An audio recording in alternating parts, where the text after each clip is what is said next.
चिंतया जायते दुखम नान्यथेहेति निश्चयी तया हीन सुखी शांता सर्वत्र गलित स्पृहा।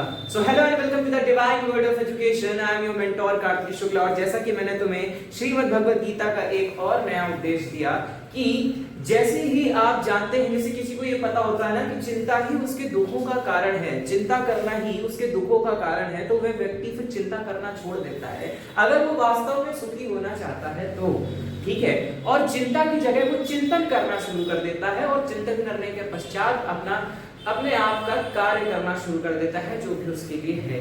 ठीक, मैं उसी तरह से तुमसे भी ये चीज कहना चाहता हूं कि चिंता, व्यर्थ की चिंता मत करो, चिंता की जगह चिंतन करना शुरू करो। और जब तुम चिंतन करना शुरू कर दोगे तो तुम्हारा मन अपने आप कीर्तन में लगने लग जाएगा। और कीर्तन का उल्टा, कीर्तन को दूसरे शब्दों में कर्म करना भी कहा गया है। आई बात समझ में? कहा है ना कृष्ण जी ने, कर्म किए जा, फल की चिंता मत कर, फल देने के लिए मैं बैठा हूं। जैसा तू कार्य करेगा वैसे ही तुझे कर्म मिलेगा, फल मिलेगा। ठीक है, तो कहने का मतलब ये है कि व्यर्थ की चिंता छोड़िए और आगे बढ़ते हैं हम लोग हमारे चैप्टर की तरफ। तो जैसा कि चैप्टर में आप देख रहे हैं बायोटेक्नोलॉजी एंड इट्स एप्लीकेशन है, तो हमने ये पिछले वीडियो में ये कहा था कि हम नेक्स्ट लेक्चर में इसको कंप्लीट कर देंगे। तो चलिए इसको कंप्लीट करते हैं। ठीक, एक कॉन्सेप्ट आपकी एनसीईआरटी में दिया गया है ट्रांसजेनिक एनिमल्स का। क्या दिया गया है? ट्रांसजेनिक एनिमल्स का। ठीक है, सो बेसिकली ट्रांसजेनिक एनिमल्स का जो कॉन्सेप्ट है ये कोई एनिमल हस्बेंड्री से रिलेटेड नहीं है। मैं आपको क्लियर यहीं पे कर दूं, ट्रांसजेनिक एनिमल्स उन एनिमल्स को किया जाता है, those animals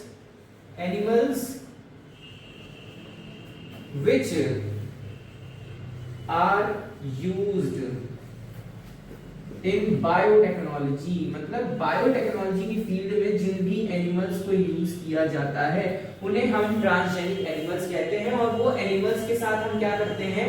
we use their jeans, हम उनके जीन्स को यूज करते हैं। और एक चीज हम और कर रहे हैं, वी मैनिपुलेट दियर डीएनए।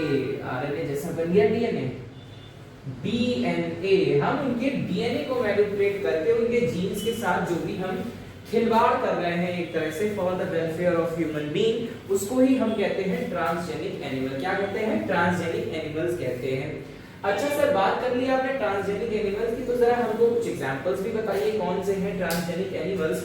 तो आंख बंद करके आपके बारे में, आप सबसे पहले जब कभी भी बायो से रिलेटेड चीजें सोचते हो तो आप आंख बंद करके बता सकते हो कि अधिकतर एक्सपेरिमेंट जो है वो सबसे ज्यादा किस पे किए गए हैं? हमारे जेरी जी पे। जेरी जी यानी कि माइस, यानी कि चूहे पे किए गए हैं। तो mice is the number one transgenic animal, जिसमें उसकी संख्या कितनी है? 95% ऑफ ऑल ट्रांसजेनिक एनिमल्स। ठीक है, आपकी एनसीईआरटी में ये चीज मेंशन है, more than 95% animals, transgenic animals are mice. ठीक है, बेसिकली इसमें हम कई बार पिग को भी यूज करते हैं, काऊ को भी यूज करते हैं, साथ में गोट को भी यूज करते हैं। ट्रांसजेनिक एनिमल के फॉर्म में हैन को यूज किया जाता है। ठीक है, बहुत सारे ऐसे एग्जांपल्स हैं जिनके जीन्स के साथ हम क्या कर रहे हैं? यूज करके उनको क्या कर रहे हैं? उनके डीएनए को मैनिपुलेट करके हम एक चीज क्या बना रहे हैं? ह्यूमन वेलफेयर के लिए हम बायोटेक्नोलॉजी उसका यूज कर रहे हैं। फिर आता है एक क्वेश्चन कि इनका ही यूज क्यों किया जाता है? Why transgenic animals are used. उससे पहले मैं माइस के बारे में आपको बता दूं। आप जानते हैं कि सबसे बड़ी खोज डीएनए का जेनेटिक मटेरियल, ये भी खोज जो है वो माइस पे ही की गई थी। किस पे की गई थी? माइस पे की गई थी। जेरेफिथ एक्सपेरिमेंट याद करना जा करके कौन से चैप्टर में पढ़ा है? मॉलिक्यूलर बेसिस ऑफ इनहेरिटेंस पे पढ़ा है जेरेफिथ एक्सपेरिमेंट, जिसमें उन्होंने क्या किया था? आर स्ट्रेन और एस स्ट्रेन की स्ट्रेप्टोकोकस न्यूमोनिया वाले बैक्टीरिया को लेकर के उन्होंने माइस में ट्रांसफर किया था। ठीक है, आगे बात समझ में और कुछ बताने की जरूरत है? याद दिलाने की जरूरत है? सो आप ये सोचिए कि आपके ऊपर आने से पहले कितने चूहों ने अपनी बलिदान दिया, कितने चूहों ने अपनी जान से हाथ धोया होगा। ठीक है, सो ऐसा कोई वो बात नहीं कि मैं तुमसे कहूँ इनके लिए 2 मिनट का मौन रखो, नहीं, ऐसी बात नहीं है। आपको मैं बताना चाहूंगा एक बहुत ही इंटरेस्टिंग चीज कि रशिया में चूहों के बलिदान के लिए एक मॉन्यूमेंट बनाया गया है। ठीक है, कभी आपका कभी आपको सौभाग्य मिले रशिया जाने का, रशिया की एक नोवोसिबिर्स्क सिटी है, वहां पे ये चीज बनाई गई है, ठीक है। नोवोसिबिर्स्क सिटी में चूहों का ही एक मॉन्यूमेंट बनाया गया है। एक उसका पिक्चर मैं इस वीडियो में लगा दूंगा, उसको आप देख सकते हैं, ठीक है। तो आप देख सकते हैं कि जो फोटो आपको दिख रही है आपकी स्क्रीन पर, उसमें जो चूहा है वो काफी बुजुर्ग चूहा दिख रहा है, ठीक है। और साथ में वो क्या कर रहा है, डीएनए जैसे मतलब जैसे ऊन बुना जाता है ना, ऊन का यूज करके स्वेटर बुना जाता है, वो ऐसे ही डीएनए को बुन रहा है। तो कितना ही दिमाग लगा करके ये मॉन्यूमेंट तैयार किया गया है, जिससे क्या हो रहा है, माइस के बलिदान को हम क्या कर रहे हैं, सल्यूट कर रहे हैं, ठीक है। तो आई बात समझ में, कभी भी चूहा दिखे तो उसको पहले सलाम ठोकना, समझ में आया? आई बात समझ में। तुम एज अ बायोलॉजिस्ट हो, गणेश जी की सवारी में चूहे को मारा जाता है, लेकिन तुम एज अ बायोलॉजिस्ट हो तो चूहे का सम्मान जरूर करना। तो बात ही हमने की माइस के बारे में। अब एक क्वेश्चन आता है कि व्हाई, क्यों, क्या जरूरत थी इतना सब कुछ ढोंग करने की? एक तरफ कह रहे हो सर चूहे का सम्मान लो, दूसरी तरफ से चूहे को पकड़ करके हमने उस पर एक्सपेरिमेंट किए। तो भाई जरूरत ये थी कि जितनी भी डिसीज है वो डायरेक्ट हम ह्यूमन बींग्स पे, जितने भी डिसीज के जो मेडिसिन है, वैक्सीन है, वो हम डायरेक्ट ह्यूमन बींग्स पे नहीं यूज करते, अगर फेलियर के चांसेस हैं तो, ठीक है। अब जैसे आपकी एनसीईआरटी में कुछ पॉइंट्स में दिया गया है, मैं अभी आपको बता दूं कि जैसे मान लीजिए कोई जीन इंट्रोड्यूस हुआ, तो सबसे पहले वो माइस में इसलिए किया जाता है ताकि हम ये पता कर सकते हैं कि वो नॉर्मल फंक्शन कर रहा है कि नहीं, ठीक है। तो फर्स्ट पॉइंट तो यही हो गया कि normal functioning of any gene, ठीक है। किसी भी जीन की नॉर्मल फंक्शनिंग हम अगर करवा रहे हैं तो वो सबसे पहले क्या हम ये चेक करना चाह रहे हैं कि वो जीन जो है वो नॉर्मल वर्क कर रहा है कि नहीं। तो वो किसके लिए यूज होगा, सबसे पहले माउस पे या किसी भी अन्य ट्रांसजेनिक एनिमल्स पे यूज होता है। फिर बात आ जाती है कि डिसीज जो है, ठीक है, डिसीज के क्योर के लिए यूज करा जाता है। जैसे डिसीज के क्योर वाला जो टॉपिक है उसको मैं थोड़ा सा समझा दूं कि जैसे अभी थोड़ी देर पहले हमने कैंसर के बारे में पढ़ा था, ट्रांसजेनिक, तो कैंसर के बारे में डाला था। देखो सबसे पहले करेंगे, जैसे मान चलो चूहे को ही लेते हैं, तो चूहे को लेने के बाद क्या किया गया, उसके ऊपर हमने सबसे पहले एक कोई चीज ऐसी डाली, जैसे मान लो फॉर एग्जांपल कोई भी वायरस, एड्स का वायरस हमको उसकी कोड चाहिए, जीन का कुछ चाहिए, तो अब क्या करेंगे, उसमें पहले हम वो वायरस इंजेक्ट करेंगे, ठीक है। उसके बाद फिर हम तरीके से वैक्सीन डालेंगे और ये देखेंगे कि उस पर कोई फर्क पड़ रहा है कि नहीं, ठीक है। तो कैंसर हो गया, एचआईवी हो गया, and etc blah blah blah so called, और भी जितनी डिसीजेस हैं वो सारी डिसीजेस के बारे में होता है। फिर एक टॉपिक और आता है वैक्सीनेशन, ऑब्वियसली वैक्सीनेशन, ठीक है, वैक्सीनेशन है। और एक फोर्थ पॉइंट आपके लिए उसमें दिया गया है, very important point, that is your biological products. क्या है, बायोलॉजिकल प्रोडक्ट्स, ठीक है। देखिए इसमें हम बेसिकली दो प्रोडक्ट के बारे में पढ़ेंगे, इसमें स्टार मार्क कर लेना बहुत इंपॉर्टेंट है, ठीक है। बेसिकली इसमें दो प्रोडक्ट्स के बारे में पढ़ने जा रहे हैं। एक तो है मिल रहा है हमको शीप से मिल रहा है, और एक हमको मिल रहा है ऑब्वियसली काऊ से मिल रहा है। किससे मिल रहा है, काऊ से मिल रहा है। तो एक शीप थी, उसका नाम रखा गया था ट्रेसी। क्या नाम था, ट्रेसी, ट्रेसी शीप थी। और एक काऊ थी जिसका नाम रखा गया था रोजी, ठीक है। रोजी was the first transgenic cow. कैसी गाय थी, ट्रांसजेनिक काऊ थी। और शीप कैसी थी, फर्स्ट ट्रांसजेनिक शीप थी, वो थी हमारी ट्रेसी, ठीक है। कब थी ये, 1997 में। रोजी कब थी, 1997 में थी। अब देखते हैं क्या चीज यूज की गई थी। तो इनसे जो है हमने प्राप्त किया था, कौन सा था, उसका नाम था बेटा अल्फा 1 एंटीट्रिप्सिन। क्या नाम था, अल्फा 1 एंटीट्रिप्सिन, अल्फा 1 एंटीट्रिप्सिन था। और रोजी जो मैडम थी, इनसे जो चीज ली गई थी उसका नाम था अल्फा लैक्टल एल्ब्यूमिन, ठीक है। लैक्टल एल्ब्यूमिन जो था वो पाया जाता है, आप जैसे जानते हैं ना, छोटे बच्चों को सेरेलैक दिया जाता है, ठीक है। तो लैक्टल एल्ब्यूमिन, ठीक, उसमें प्रेजेंट होता है लैक्टल अल्फा लैक्टल एल्ब्यूमिन, ठीक है। बेसिकली इसमें 2.4 ग्राम पर लीटर प्रोटीन होता है। क्या होता है? प्रोटीन होता है। ये कैसा होता है? मिल्क जो होगा वो क्या होगा? Milk is protein enrich. आगे बात समझ में? मिल्क क्या है? Protein enrich. तो बात हमने क्लियर करनी है कि ट्रांसजेनिक एनिमल्स कौन कौन से थे और कौन कौन से हो सकते हैं। ठीक है, तो चलिए अब एक चीज और बची हुई है, जैसे मान लीजिए वैक्सीनेशन सेफ्टी हमने पढ़ लिया। फिर एक नेक्स्ट टॉपिक आता है हमारे पास एथिकल यूज का। क्या आता है? एथिकल यूज का। आपको मैं ये भी बताया था एक वीडियो में कि आप बहुत बड़े आदमी बन जाएं, लेकिन अगर आपके अंदर बेसिक एथिक्स नहीं है, मॉरल वैल्यूज नहीं है, किसी आदमी का सम्मान करना, किसी जानवर का सम्मान करना नहीं जानते हो तो आप बहुत बड़े वाले क्या हैं? जीरो हैं। ठीक, तो वही एक लॉजिक ये भी एक एनसीईआरटी में इसलिए क्लियरली मेंशन है, एथिकल। क्या मेंशन है? Ethical values. क्या मेंशन है? एथिकल वैल्यूज मेंशन है, या फिर जिसको नाम दे सकते हो एथिकल इश्यूज मेंशन है। ठीक है, किसी के साथ धोखाधड़ी करना इट्स बैड मैनर्स। क्या है? बैड मैनर्स है। To deceive someone is a very bad manner. अब क्या हुआ कि कई बार ये होता है, जैसे मान लीजिए ट्रांसजेनिक एनिमल है।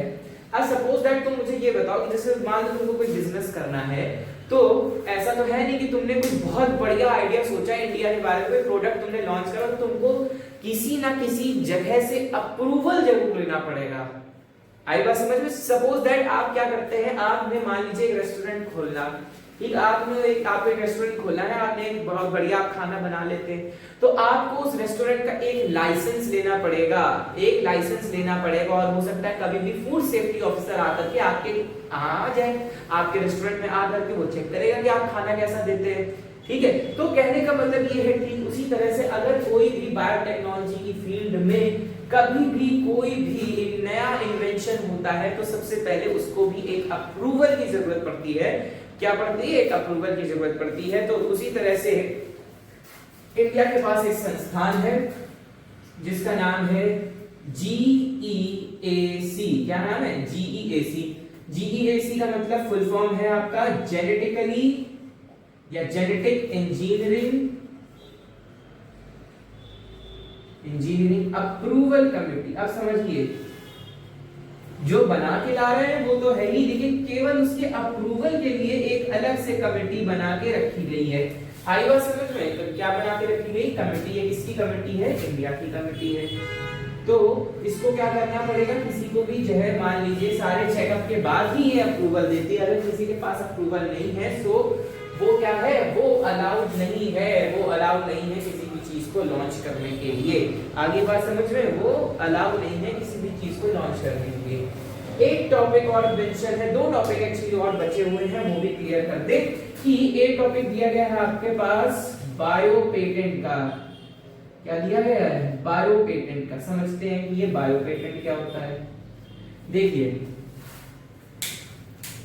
आप किसी भी चीज में, जैसे मान लीजिए अभी कोविशील्ड वैक्सीन जो थी वो इंडिया ने बनाई थी। क्या बनाई थी? कोविशील्ड वैक्सीन थी, वो इंडिया ने बनाई थी। तो उसमें जो ठप्पा लगेगा मेड इन इंडिया, वही होता है एक बायो पेटेंट। क्या होता है? Bio patent. इसका मतलब ये कि आपकी बनाई हुई चीज पर सिर्फ और सिर्फ आपका अधिकार है और किसी का नहीं। क्या है? आपकी बनाई हुई चीज पर आपका अधिकार है। अगर मान लो तुम कहीं किचन में जाओ, किचन में तुम जाकर के खाना बनाओ, तो तुम सबको यही चिल्लाते घूमोगे कि ये मैंने बनाया, ये खाना मैंने बनाया। ठीक है, तो उसी तरह से वैसे ही किसी भी चीज को उसी लिमिटेड पर्सन की अथॉरिटी जो मिल जाती है उसी को कहा जाता है क्या? Bio patent. फिर उसका कोई और इस्तेमाल नहीं कर सकता। अब जैसे क्या बासमती राइस है, बासमती राइस सब जानते हो, मुंह में पानी भी आ गया होगा बासमती राइस का नाम सुन के। तो बासमती राइस की बायो पेटेंसी किसके पास है? इंडिया के पास है। क्यों? क्योंकि जो बासमती राइस है वो इंडिया ने ही बनाया है, वो इंडिया के पास ही उसकी पूरी बायो पेटेंट है। ठीक है, तो कहने का मतलब है बायो पेटेंट की जनरल डेफिनेशन ये होनी चाहिए कि that the exclusive right generated by a state और गवर्नमेंट। ठीक है, एक्सक्लूसिव राइट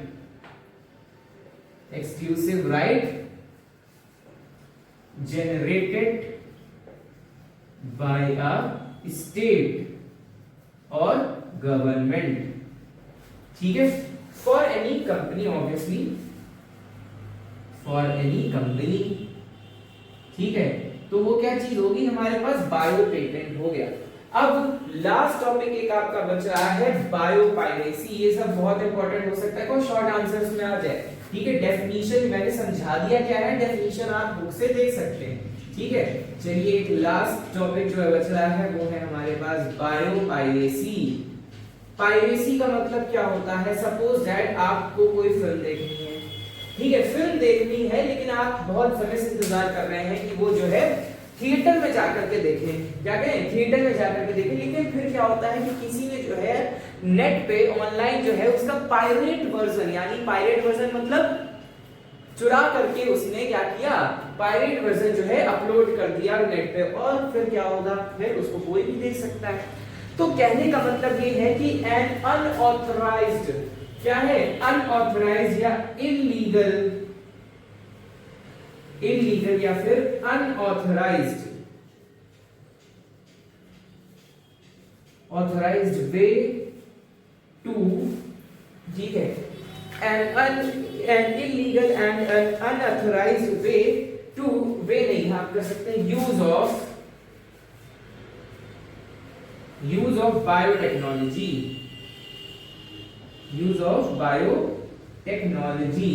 तो कहने का मतलब ये है कि हम क्या कर रहे हैं, किसी की चीज को कॉपी करके इस्तेमाल कर रहे हैं, तो वो चीज गलत है, तो उसको क्या कहा जाता है, बायोपायरेसी। अब जैसे कौन सी कंट्री थी, नाम मुझे नहीं ध्यान आ रहा है, बट एक कंट्री ने जो क्या किया था कि बासमती राइस से उन्होंने अपनी किसी भी राइस की वैरायटी को क्रॉस करा दिया, और फिर उन्होंने उसको क्या कर दिया, उसकी बायोपेटेंसी ले ली कि भाई ये मैंने बनाया है।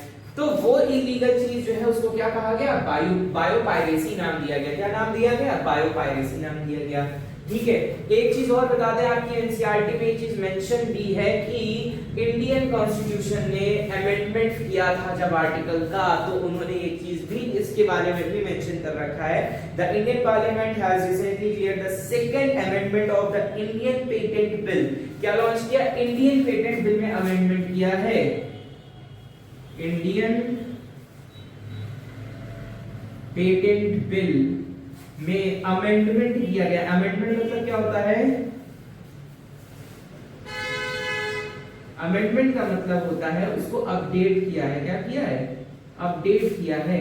ठीक है, तो उसको अपडेट करके उन्होंने क्या चीज बताई है, that takes such issues to into consideration including the patent term emergency provisions and research and development initiative। आगे बात समझ में, तो ये आपका जैसे मान लीजिए बायो पायरेसी के लिए आपको लिखने को आता है, तो आप सीधे सीधे लिख सकते हैं that the illegal and unauthorised use of biotechnology is known as biopiracy. तो बासमती राइस के साथ ही साथ इंडिया की नीम और तुलसी के साथ भी छेड़खानी करी गई है विदेशों द्वारा। ठीक है, और वो मुद्दे अभी भी चल रहे हैं। तो कहने का मतलब ये है कि आगे चल करके बहुत सी चीजें ऐसी आ सकती हैं जो आपको लगे कि आप कितना भी आप देख सकते हैं। अब अच्छा, एक चीज मुझे साफ साफ ईमानदारी से ये बताना, आपने इतनी सारी चीज बायोटेक्नोलॉजी के बारे में 2 चैप्टर पूरे पढ़े, क्या कुछ नया सीखा, क्या सीखा? अगर मुझसे पूछो तो मुझे लगता है तुमने ये चीज सीखी है कि बायोटेक्नोलॉजी अपने आप में एक बहुत वास्ट ब्रांच है बायोलॉजी की, जिसके माध्यम से आप अगर कुछ भी करते हैं, जैसे मान लीजिए अगर आपके पास पीसीएमबी मतलब physics chemistry maths as well as biology भी है, तो आप बायोटेक्नोलॉजी से इंजीनियरिंग कर सकते हैं, और उसको बोलते हैं, पता है क्या, उसको बोलते हैं ये आपकी जेनेटिक इंजीनियरिंग। क्या बोलते हैं, जेनेटिक इंजीनियरिंग। या अगर आप आगे चल के बायोटेक्नोलॉजी की फील्ड से graduation as well as post graduation करते हैं, तो आपके पास और बहुत से ऑप्शंस ओपन हो जाते हैं। आप किसी भी साइंटिफिक लैब में जा सकते हैं, आप किसी बायोटेक्नोलॉजी लैब में जा सकते हैं, किसी भी भाई ऑपरेशन थिएटर्स तक भी यूज कर सकते हैं। ट्रांसजेनिक जो सोसाइटी है, हो सकता है आप अगर अच्छा वो आप रिजल्ट देते हैं, तो हो सकता है आप इस कमिटी में ही शामिल हो जाएं। क्या हो जाए, आप इस कमिटी में ही शामिल हो जाएं, आप इसका हिस्सा बन जाएं। तो ऐसी बात नहीं है, बायोटेक्नोलॉजी के आपने तो भी 2 चैप्टर पढ़े हैं, आपको पता है ग्रेजुएशन में बीएससी बायोटेक्नोलॉजी एक अलग ही फील्ड है, बहुत कुछ है उसके बारे में। ठीक है, अपनी आंखों से डीएनए को देखोगे भी, अपनी आंखों से डीएनए को काटोगे भी, अपनी आंखों से डीएनए का यूज भी करोगे, और बहुत मजा आएगा तुम्हें, मैं लिटरली बता रहा हूँ। आई बात समझ में? So basically this is all for today. हमने ये चैप्टर भी बहुत अच्छे से ईमानदारी के साथ पढ़ पढ़ के कंप्लीट कर लिया है। अब जितने भी चैप्टर्स बचे हैं वो सब वन शॉट वाले हैं और सब वन शॉट जो है नेक्स्ट टर्म से आने शुरू हो जाएंगे। हमारा दिसंबर में हमारा जो टारगेट था, we have achieve that target और हम दिसंबर में पूरा कोर्स कंप्लीट कर रहे हैं। आई बात समझ में? सो सब तुम लोगों की ही मेहरबानी है, जितना शांति से तुम लोग बैठ करके देखते हो घर पे, अच्छे से हम लोगों को सपोर्ट तो तुम्हारा ही चाहिए। तो do not forget to like share and subscribe the divine word of education. I am your mentor Kartik Shukla. Thank you.